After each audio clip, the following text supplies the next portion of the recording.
बिस्मिल्लाहिर्रहमानिर्रहीम, अस्सलामुअलैकुम। मैं हूं करामत मुग़ल और मेरे साथ हैं ईसा नकवी। नकवी साहब, 8 फरवरी 2024 के इंतखाबात के लिए माहौल बनाया जा रहा है कि अगले वज़ीर आज़म जो हैं वो नवाज शरीफ होंगे। मियाँ साहब का वज़ारत उज़्मा तक का ये सफ़र आसान होगा या अभी इश्क के इम्तहान और भी हैं? देखिए करामत मुग़ल साहब, इस वीडियो के मेन कंटेंट पर आने से पहले आपकी इजाज़त से मैं गज़ल सुनाना चाहूँगा और एक वाक़या, जी क्योंकि दोनों इस वीडियो से और इस सब्जेक्ट से रिलेटेड है। देखें, मियाँ साहब के हवाले से प्रोजेक्शन तो यही है, अवाम उनके साथ नहीं खड़ी हुई नज़र आता है। फिर कैसे होगा ये मौजज़ा, क्यों कर होगा ये करिश्मा, क्यों कर होगा, इसके हवाले से अब कुछ इशारे मिल रहे हैं कि मियाँ साहब जो हैं उनको अभी आग के दरिया पार करने हैं। सही। अभी उन्होंने नाक से लोहे के चने चबाने हैं। अभी उन्होंने सियासी कचरा उठाना है। सही। अभी उन्होंने बचा कुचा खाना है। और ख्वाबों के शौकीन बंदा जो है उसको अगर बचा कुचा खाना मिले तो आप सोचें। वाह वाह हो जाए। देखिए, हर सियासतदान जो है ना, वो अपनी फ़ैन फॉलोइंग का, अपने सपोर्टर्स और वोटर्स का हीरो होता है। मियाँ साहब भी नून लीग के जो वर्कर्स हैं उनके हीरो हैं। और वो उनको जो फिर उनके वो हीरो जो ख़ुद को इंटेलिजेंशिया में शुमार भी करवाते हैं, उनके लिए वो मंसूर हल्लाज है, उनके लिए वो मार्टिन लूथर किंग है, उनके लिए वो माओ ज़ेडुंग है, सुकरात, उनके लिए वो सुकरात है, उनके लिए वो नेल्सन मंडेला है, उनके लिए वो ची गुवेरा है, उनके लिए मियाँ साहब एक बड़ी पर्सनालिटी है। जी जी जी जी। लेकिन पता है क्या, इस वक्त लगता ये है कि जो मियाँ साहब के माजी में किए हुए परसीव्ड क्राइम्स हैं, क्योंकि वो अब ये समझा जाता है कि वो छोटे हैं इमरान खान के क्राइम से, तो अभी किसी को तो माफ़ करना है ना। इमरान खान के लिए तो अभी माफ़ी नहीं है, 9 मई हो गया इस वजह से। लेकिन मियाँ साहब को हल्की फुल्की सज़ा भी तो देनी है, और उनको किसी अमल से, वो जिस तरह होता है ना कि कुंदन बनाने के लिए भट्टी में तपाया जाता है, वाह। और हीरा भी कोयले के कान से ढूंढा जाता है। तो ये वाला काम जो है ना, इस प्रोसेस है मियाँ साहब को गुजारना है। ये खाली कार्बन और कोयला नहीं ला के बैठाना है, इनको भी तराश खराश करके ना इनका हीरा बनाना है। तो गज़ल पहले हो जाए, फिर किस्सा हो जाए, फिर मैं आपको कंटेंट बताता हूँ। अख्तर उस्मान साहब की गज़ल है, कुछ शेर गलत ना हो जाए इस वजह से मैंने लिखी हुई भी है। साथ में मैं मदद ले लूँगा, मियाँ साहब भी पर्ची से मदद लेते हैं तो मुझे भी इजाज़त होनी चाहिए। बिल्कुल। तो मियाँ साहब जो कर रहे हैं ना, उनके लिए पहला शेर, अच्छा आगे वाले शेर में वैसे ही सुना दूंगा, दिल कर रहा है। मिन्नत से कोहे तूर अगर सर भी हो तो क्या, ऐसे मुरादे वसल बराबर भी हो तो क्या। मियाँ साहब जो इस वक्त कोहितूर चढ़ने की कोशिश कर रहे हैं ना, वो मिन्नत करके चढ़ रहे हैं। बिल्कुल। अपना दम खम हौसला नहीं है। मिन्नत से कोहितूर अगर सर भी हो तो क्या, ऐसे मुरादे वसल बराबर भी हो तो क्या। सूरत नुमाइयों से उठा कब का दस्ते शौक, अब संगे सौत याब में पैकर भी हो तो क्या। वाह। एक दश्ते बेदिली है लहू में नमू पजीर, अव्वल तो घर नहीं है अगर घर भी हो तो क्या। तुम हो तो क्या कि ज़ौक़े नज़ारा हुआ तमाम, अपनी बला से आईना परवर भी हो तो क्या। वाह। ताचंद गर्द बाद की सूरत फिरा करें, महवर नहीं तो क्या है जो महवर भी हो तो क्या। कमाल है। जब मौज ही नहीं हवसे बाज़दीद की, फिर अब किसी का हुस्न मयस्सर भी हो तो क्या। वाह तो कमाल। मियाँ साहब जो है ना, वो अब जो पहाड़ चढ़ने वाले हैं ना, वो मेहनत करके चढ़ रहे हैं, आसान सी बात है। और मियाँ साहब के जो वर्कर्स, वोटर, सपोर्टर्स हैं, उनके चाहने वाले हैं, उनकी सूरत हाल हमारे लिया में, मोहल्ले में ना, एक कैरेक्टर था माना, इमरान नाम था उसका, माना माना कह के उसे बुलाते थे। और हम जब छोटे होते बड़े जालिम थे, ज़्यादा बाहर जाने की इजाज़त नहीं होती थी, तो घर में ही जो है वो घर के साथ ही जो मर्दाना जुड़ा हुआ हिस्सा था, वहाँ पे मोहल्ले के बच्चे इकट्ठे कर लेते थे। 6 सितंबर का मौका आता था तो वो हमारे जोश और जज्बे बड़े बुलंद होते थे। पीटीवी के ऊपर वो ट्रेनिंग की, और 6 सितंबर 65 की जंग, फलां फलां, उसकी वीडियोस चलती थी बड़ा जोश और जज्बे के साथ। फिर हम कहते थे हम इन सबको ट्रेन करेंगे। अच्छा, अपनी फौज। हाँ, इनकी ट्रेनिंग होनी चाहिए इन बच्चों की। तो वो ट्रेनिंग के लिए जनाब इकट्ठे कर लेते मोहल्ले के बच्चे, और उसके बाद एक कभी उनको जो है जनाब यहाँ तक रेत में जब दफना देते तो कहते थे कि 1 घंटा जनाब इसको बर्दाश्त करो। बहुत सारी हरकतें करते थे, आप फिक्र ना करें। तो एक दिन हमने उनको कहा कि अब वो स्टेज आ गई है जहाँ पर हमने आपकी कुव्वत मदाफ़त बढ़ानी है। वाह। अब आप कमांडो। जो बंदा बर्दाश्त नहीं कर सकता वो क्या कर सकता है। आम सिपाही से अब कमांडो बनने जा रहे हैं। हाँ, तो फिर हमने उसके लिए किया ही है कि, और ऐसी हरकत की जो अल्लाह नहीं माफ़ करे, करनी अब सोचता है कि बिल्कुल नहीं करनी चाहिए थी। जनाब 2 ईंटों को ऐसे खड़ा किया, उसके ऊपर एक लोहे का रॉड रखा और हमें पता था कि और कोई नहीं, माना कलाबाजी लगाएगा इसके ऊपर। हमने कहा है इसके ऊपर कलाबाजी लगाए और फिर उसको बर्दाश्त करें। माना साहब आए, उन्होंने कलाबाजी लगाई। बहुत से गवाह मौजूद हैं इस वाक़े के। और हमने जब मैंने उसकी शक्ल देखी, मैंने कहा यार अल्लाह खैर करे, मार ना जाए। अच्छा, वो खड़ा हुआ और उसने कहा सांस रोका हुआ है, कुछ भी नहीं हुआ। हमने कहा यार बड़ी बात है, लेकिन सांस रोका है उसने। कहता है उसी सांस रोके रोके में कहता है मैं भी आता हूँ। अच्छा, क्या है कि वो दरवाज़ा खोल के बाहर निकला, हम पीछे गए। हमने कहा देखें जाके, अल्लाह खैर करे। घर के दरवाजे पे लेटा चीख रहा था वो, मैं मर गया, मैं फलां, और रो रहा था ज़ोर ज़ोर से, धाड़े मार के ना, क्योंकि सांस जाहिर है कि बड़ी गलत जगह कमर के ऊपर उसके लगी थी, पसलियाँ जाहिर है कि दर्द करती हैं। तो नून लीग वाले जो लोग भी हैं ना, वो आजकल कहते यही हैं कि कुछ नहीं हुआ, but they are just ordinary citizens like anybody else. Right. महंगाई से वो भी उसी तरीके से मुतासर हुए हैं, लेकिन एक पब्लिक फेस पुटअप करना होता है ना। जो खान साहब के दौर में आपको याद है कि पेट्रोल पंप्स पे बहुत सारे लोगों के इंटरव्यूज चला करते थे कि 1000 रुपये लीटर भी हो जाए तो कोई फर्क नहीं पड़ता। वो टैक्सी वाला याद है हमें, बाबा जी टैक्सी वाले, जो ऐड चलता था। अच्छा, मुझे नहीं। उसके बाद में कैंपेन भी चली है ना पीटीए, वो बाबा जी ढूंढो कितने गए ने, उनका पेट्रोल इतना महंगा हो गया। वो बाबा जी ढूंढो। वो जाहिर है कि उस वक्त आपने देखा होगा कि उधर वो जोशीले थे। यहाँ पर भी बहुत सारे लोग जो हैं वो अब आके एक ब्रेव फेस पुटअप करते हैं। वो कहते हैं कि वैसे मेरे जहन में एक तस्वीर बनी है कि माना कैसा होगा।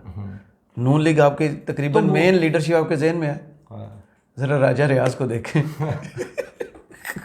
अच्छा, मैं किसी के उसके ऊपर तबसरा नहीं, तबसरा नहीं, मैंने कहा करैक्टर। नहीं, मैं किसी की शक्ल सूरत के ऊपर तबसरा, शक्ल की बात नहीं हो रही, करैक्टर की बात हो रही है। हाँ, वो मिलता जुलता है। अच्छा, ये सारे तजर्बे होने पे अब कंटेंट की तरफ भी आ जाए। लोग कहेंगे 6-7 मिनट इन्होंने जनाब गप्पे लगाने, वो तो उन्होंने कहना ही कहना नहीं, लेकिन वो फिर बहुत सारे लोग नीचे कमेंट करते हैं, पता सही करते हैं, क्योंकि जोड़ते हैं अपने आप को हमारे साथ, हम उनके साथ। वो ये कहते हैं कि भाई 25 मिनट करें, आप 30 मिनट करें, कोई फर्क नहीं पड़ता। तो जिसने देखनी है उसने देखनी है, जिसने नहीं देखनी उसने गजल का सुन के छोड़ दी होगी। तो ये भी टेंशन नहीं, वो लिख के भी जाएगा। वो लिख के भी जाएगा कि क्या फजूल हरकतें कर रहे हैं, इतनी लंबी क्यों बनाई है। 2 मिनट बाद आता भाई, हम बातें कर रहे हैं तो कभी कभी आपके लिए कर रहे हैं। तवील गुफ्तगू भी जो है ना वो हो जाती है। तो ये तो मामला है वो महंगाई वाला। फिर जाहिर है कि ये सवाल भी है ना कि जो लोग खुद को पढ़ा लिखा समझते हैं या कहलवाते हैं कि हम बहुत पढ़े लिखे हैं, जो मियाँ साहब के वो जो मैंने नाम गिनवाए थे, मंसूर हल्लाज से लेके मार्टिन लूथर किंग, जो वो समझते हैं या पोर्ट्रे करते हैं, यार उनके पास भी तो कोई जवाब होना चाहिए ना, कि वो कहें कि नहीं यार मियाँ साहब जो हैं वो उनकी वो ऐसा नहीं कर सकते। लेकिन मियाँ साहब का तय है कि अब उनकी रही सही इज़्ज़त भी खाक में मिलवानी है। इसके लिए मैं आपको बता देता हूँ कि भाईजान, ख्वाजा साद रफ़ीक साहब का एक ट्वीट है सही, जो उन्होंने कराची मौजूदगी के दौरान लिखा। उन्होंने कहा कि वलीमा खाने के बाद, हाँ, अगर तू बुरा ना माने, घर तू बुरा न माने। हाँ, सिंध में मुस्लिम लीग नवाज की एंट्री अहले सिंध की देरीना ख्वाहिश है। हमारी टीम को 2 रोज़ा दौरे के दौरान तवक्को से ज़्यादा पजीराई और कामयाबी मिली। अब पीपल्स नून लीग कहे कि मुझे पजीराई मिली और कामयाबी मिली और तवक्को भी थी कोई, और तवक्को से भी ज़्यादा मिली। वो तो कर रहे थे 2 बंदे रिसीव करने आएंगे, 3 आ गए। ये हुआ। अच्छा, वो उन्होंने कहा कि तवक्को से ज़्यादा पजीराई और कामयाबी मिली। मुतवक्के सियासी इत्तेहाद सिंध की सियासी बसात बदल सकता है। बेशक सिंध के बासियों को सिस्टम से बचाकर गुड गवर्नेंस और तामीर व तरक्की से हमकिनार करना फ़र्ज है। जिन वही पंच लाइन मारी है। ये जितना सियासी कचरा जिसको करार देते थे, जिसको कहते थे कि ये, अच्छा, तारिक मुदीन साहब ने ना नवाज शरीफ साहब का एक पुराना इंटरव्यू का क्लिप ट्वीट किया। अच्छा, MQM हो गया, बाप फलां ये जिनके आप ये सारे बात करते हैं कि ये इस्टेब्लिशमेंट के इशारों पे नाचते हैं, उनके कहने पे वोट देते हैं, उनके कहने पे इत्तेहाद बनाते हैं, हर हुकूमत में 22 नंबर का पाना फिट हो जाता है। तो खान साहब ने भी इत्तेहाद तो किया परवेज़ इलाही के साथ, उन्होंने MQM के साथ भी इत्तेहाद किया। उनके दावे इनके हवाले से मुख्तलिफ थे। खान साहब ने अपनी सीटें पूरी ना होने पे किया था। हुकूमत सिंगल लार्जेस्ट पार्टी बन गए, सुने, सिंगल लार्जेस्ट पार्टी बन गए। अब एक वैक्यूम क्रिएट हो गया है, सिंगल हैंडेडली गवर्नमेंट नहीं बना सकते और अपने पॉलिटिकल ओपोनेंट्स को भी नहीं स्पेस दे सकते। उन्होंने अपने तौर पे अपने लिए एक लेसर ईवल चुना कि ये ज़्यादा बुरे हैं और ये कम बुरे हैं, उन्होंने उठा लिया। काम उन्होंने भी वही किया कि उन्होंने ऐसे लोगों से बुरे ही इत्तेहाद रहते किया हैं, कम हुई है कि ज़्यादा। उन्होंने इत्तेहाद ऐसे लोगों से किया, खान साहब ने, जिसमें ये बाप भी शामिल है, पीटीआई एमक्यूएम शामिल है, बाकी जो काफ लीग और दीगर लोग हैं जिनको वो बुरा कहते थे। मैं नहीं कह रहा जो जिनको वो बुरा कहते थे, लेकिन नून लीग की ऐसी क्या मजबूरी है कि आपने आवाम पे ट्रस्ट ही नहीं किया और आप ये कचरा उठा रहे हैं जिसको आप कचरा करार देते हैं। आपने कैंपेन ही वहाँ से स्टार्ट की। हाँ, आपने कचरा उठाने से, कचरा चुगने से कैंपेन शुरू कर भाई, दी। लोगों में निकले मियाँ साहब तो आगे वो तो मांगे बहुत ताकि मज़ा आएगा सर, मैं उस दिन का वेट कर रहा हूँ जब ये लोगों में जाएंगे। आपने बंदे इकट्ठे नहीं कर लिए उस दिन जहाँ पूरे पाकिस्तान से लाके, उसके बाद जाके अब पब्लिक सेंटिमेंट, मियाँ साहब जीटी रोड के ऊपर जनाब लाहौर से निकले, रावलपिंडी तक आए ना 5 दिन पे, फिर जैसे आए, पहले रास्ते में रुकते रुकते आए, देखे अवाम का रिस्पांस क्या है, फिर पता चले कि नहीं यार मामलात ठीक नहीं है, मैं जाके लोगों से अलायंस करता हूँ। तो उनके पास जवाब तो होगा ना, मैं 4 साल इधर नहीं था, लोग इंटैक्ट नहीं हो रहे मेरे साथ। नहीं नहीं, वो तो ज्यादा होने चाहिए, क्या बात कर रहे हैं आप गायब लीडरशिप, गायब हो गायब आवाम से तो। लीडरशिप नहीं, वो तो ये कहते हैं ना कि मेरे साथ जुल्म हुआ और अवाम मेरे साथ खड़ी है, वो बीमार वो ये कहते हैं। वो उनका ये क्लेम है ना, तो फिर वो उसके ऊपर जाके करें। अब तारिक मतीन साहब ने उनका एक ट्वीट किया जिसमें मियाँ साहब फरमा रहे हैं कि क्योंकि पाकिस्तान में दहशतगर्दी, माफ़ कीजिएगा मैं सच बात करता हूँ, दहशतगर्दी जो है उसकी बुनियाद डाली गई जब एमक्यूएम ने सियासत में कदम रखा। उससे पहले पाकिस्तान में कभी दहशतगर्दी वाली सियासत नहीं थी और कराची का अमन उस वक्त ख़राब हुआ जब कराची में एमक्यूएम का वजूद हुआ है। ये मेरे ख्याल में तो भेज देनी चाहिए। तो मियाँ साहब जो हैं वो जो ये खबर, अगली ये खबर है, मियाँ साहब जो जा रहे हैं आज कोयटा, वो भाई पहले आप अवाम में जाएं, आपको कम सीटें मिलती हैं, आपकी मजबूरी बन जाती है कि इस मुल्क को आप इन फिक्स नहीं, एक मसले में नहीं, मंझधार में नहीं छोड़ सकते। आप कहते हैं कि मैं सियासी बसीरत का मुजाहरा करता हूँ और मैं इनको साथ लेके चलूँगा, आप उस वक्त इत्तेहाद करते हैं। ये जो आप पहले जाके गेमें फिट कर रहे हैं, सेट कर रहे हैं, इसका मतलब ये है कि you are left with no choice. और आप बाकायदा वो जो स्ट्रिंग होती है ना एक, जो अंकल सरगम, हाँ अंकल सरगम, कठपुतली, तमाशा, उसके ऊपर आप नाच रहे हैं। तो मियाँ साहब वो कहाँ गई वो वोट को इज्जत दो। शहबाज शरीफ बैठ के कह देते हैं कि वोट को इज्जत दो का मतलब ये है कि आपने हमें वोट दिया, अब हमने उसकी इज्जत ऐसे करनी है कि हमने दिन रात शबाना रोज़ मेहनत करके आपको डिलीवर करना है। कितने अक्लमंद आदमी, कितने हाँ, अंदाजा लगाए कितने अक्लमंद की इंतहा देखकर भी ये मंशूर में गेम में कितना आसान सा तरीका है। पहले लोगों में निकले, मुतासर करें कि हमारे साथ हैं लोग, फिर किसी भी पार्टी के साथ जाएं कि ये देखें लोग हमारे साथ हैं, अगले तैयार बैठे हैं। अच्छा जनाब, तैयारियां ही हो गई हैं। एक तरफ चले फजलुर रहमान तो आपके फितरी इत्तेहादी है ना, जो फजलुर रहमान को चाहिए आप उन्हें दे सकते हैं, जो आपको चाहिए वो फजलुर रहमान आपको दे सकते हैं। आपके पास स्ट्रीट पावर नहीं है, बंदा नहीं इकट्ठा होता, फजलुर रहमान आपको क्राउड देता है, आपके जलसों की रौनक लगाता है। ये और बात है कि फजलुर रहमान साहब कार्रवाई बड़ी डालते हैं, उनको वर्दी अपनी वही पीली मलेशिया वाली ताकि लग नजर है, और झंडे जो है ना वो उनको अपने दे के भेजते हैं। सारा पता चल रहा था जलसा नून लीग का है ही नहीं, पीडीएफ के वो जो जलसे होते रहे हैं वर्कर कहाँ आता था नून लीग जी, पीपल्स पार्टी का कौन बंदा आता था? कोई भी नहीं आता था, सारे फजलुर रहमान ने। अच्छा, फजलुर रहमान के साथ टेलीफोनिक कन्वर्सेशन मियाँ साहब ने उनको दावत दी कि आएँ बात करें और हम जो है वो दायरे की इत्तेहाद बनाना है ना भाई, आसान सी बात है कि आपने उनको साथ में चले, वो तो आपके साथ चलते रहे हैं ना, अब वो बाप के साथ भी जाके बना रहे हैं।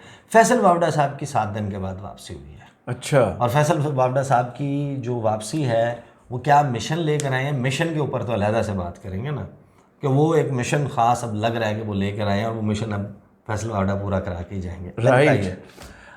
वो बैठे नदीम मलिक के शो में ना, तो नदीम मलिक के शो में वावडा साहब ने मज़ीद बता दिया कि मियाँ साहब से क्या क्या लिया जाएगा।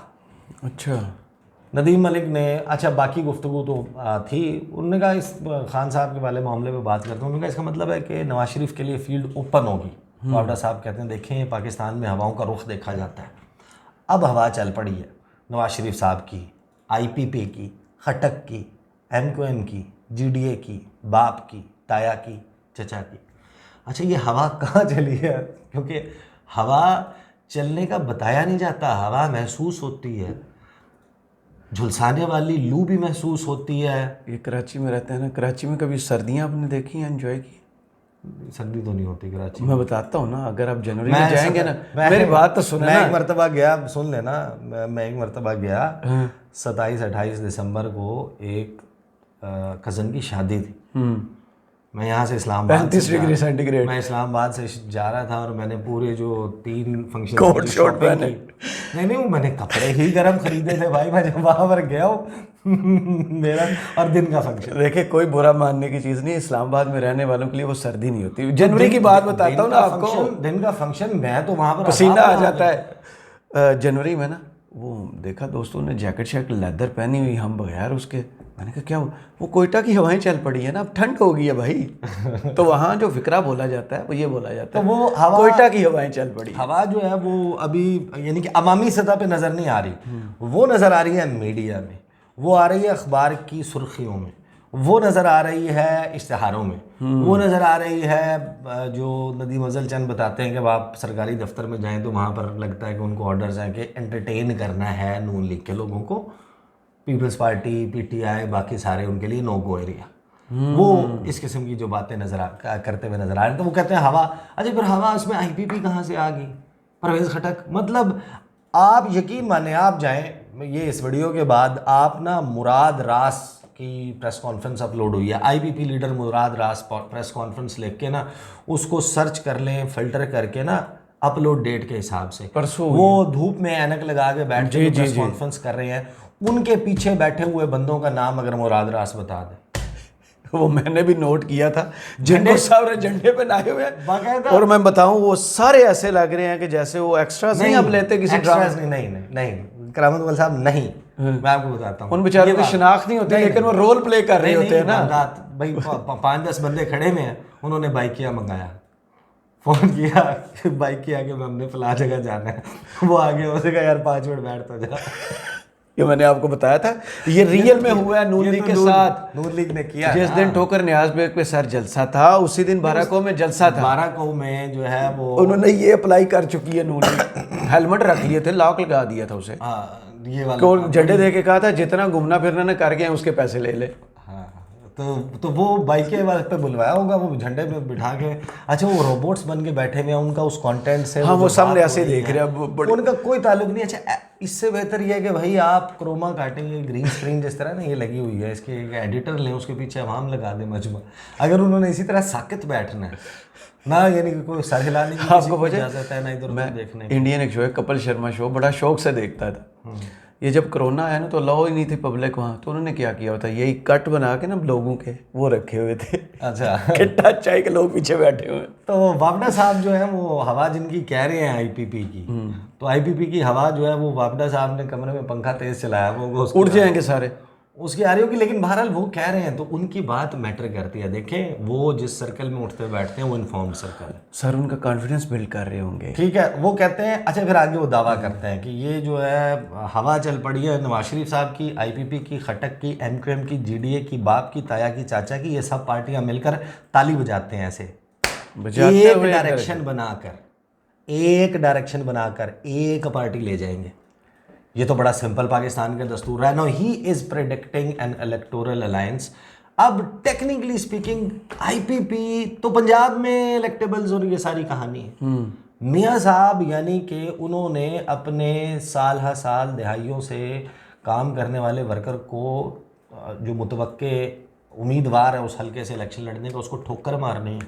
इन्होंने तजर्बा किया। मैं कह रहा हूँ ना, वो जो पंजाब रही के बाई आपकी इज्जत इलेक्शन है, नहीं तजुर्बा के भाई, सियासी कचरा उठाना है, order is order, you have to.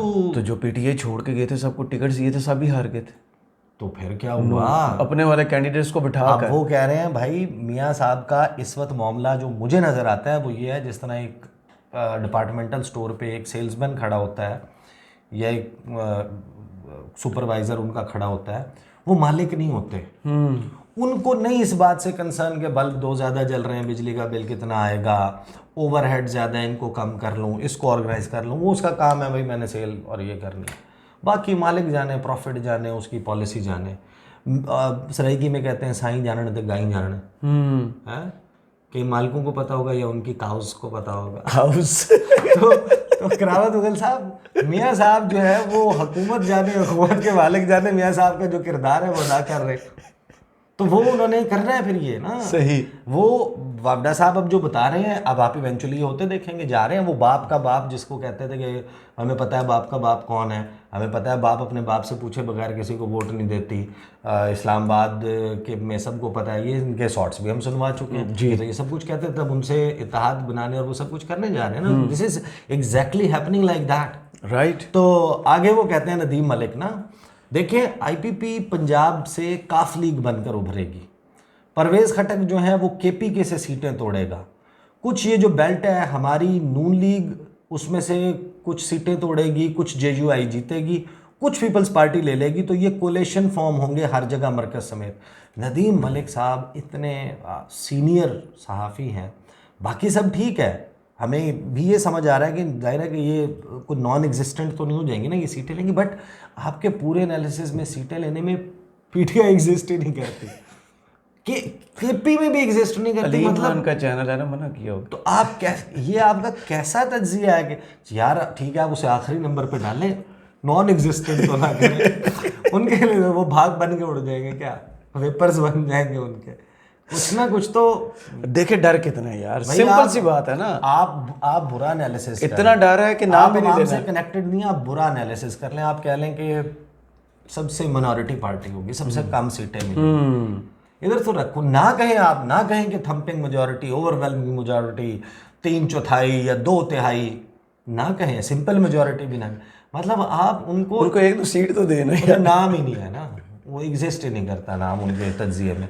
Vawda कहते हैं बिल्कुल, देखें नदीम साहब, सबसे पहली चीज़ ये है कि पाकिस्तान में खंबा कब जीता है, यहाँ पे इलाके की सियासत, दूसरी बात पैसा चाहिए इलेक्शन के लिए, जो इलेक्शन कमीशन बताता है कि 20-30 लाख से इलेक्शन लड़ लो, किसी का बाप भी नहीं लड़ सकता इससे, ये तो आधे दिन का, एक दिन का खर्चा है इलेक्शन का, 20-30 लाख रुपए, बात बिल्कुल ठीक कह रहे हैं। ये अब एक टेक्निकल पॉइंट होगा पीटीआई के लिए, एक मुश्किल काम होगा कि अब जाहिर है कि उनके मेन और वो बंदे जो इलेक्शन सियासत करते रहे रूटीन, अब जब वो किसी ऐसे बंदे को, कोई प्रोफेसर है, कोई वकील है, चले वकील के पास भी पैसे होते हैं, पैसे केसेस ये वो मामलात होते हैं, जब ऐसे second, third, fourth, fifth, sixth, चारम, पंजम, शशम में चला जाता है मामला, तो वहाँ पर ज़ाहिर है कि वर्कर होता है, जोश जज्बा होता है, एफिलिएशन होती है, खिदमत होती है, सब कुछ होती है, लेकिन ये इनके ऊपर तक तो कभी पड़नी नहीं होती, वो तो सारे ऊपर बैठे हुए होते हैं, फिक्स हुए हुए होते हैं, तो वो जब उसका नंबर आएगा वो पैसा लगा पाएगा या उसके लिए कोई पैसा देगा।